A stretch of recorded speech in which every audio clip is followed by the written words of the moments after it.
Okey kan? Hari ni kita dah sampai ni dekat kedai ni. Okey. Boleh nampak dekat sini. New Special Auto Color Trading. Okey. Dekat sinilah yang selalu kita bancuh cat yang color nyatuh, solid wood, aluminium. Kita pakai cat 2K. Cat 2K color dia pun cantik. Dia boleh bancuh. Kita pakai cat kereta bang. Kita pakai cat kereta, cat 2K. Kadang-kadang cat 1K. Okey, let's jom kita tengok color dia bang. Mari sini. Hari yang hujan ni. Dah jam 4.30.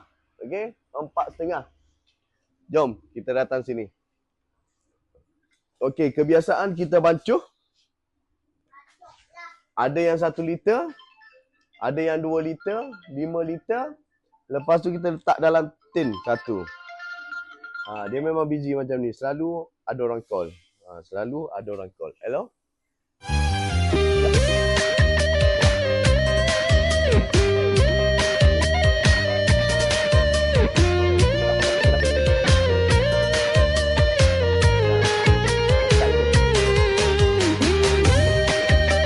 Bang, baik.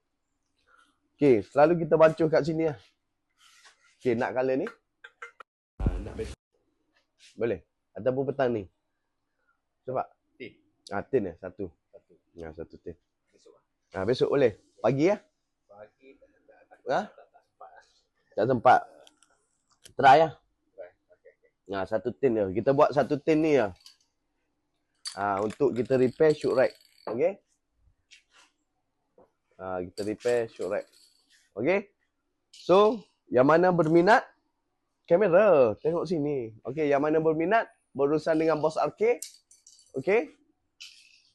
Boleh? Kontak. Tengok Daddy. Okey, boleh kontak Boss RK, okey?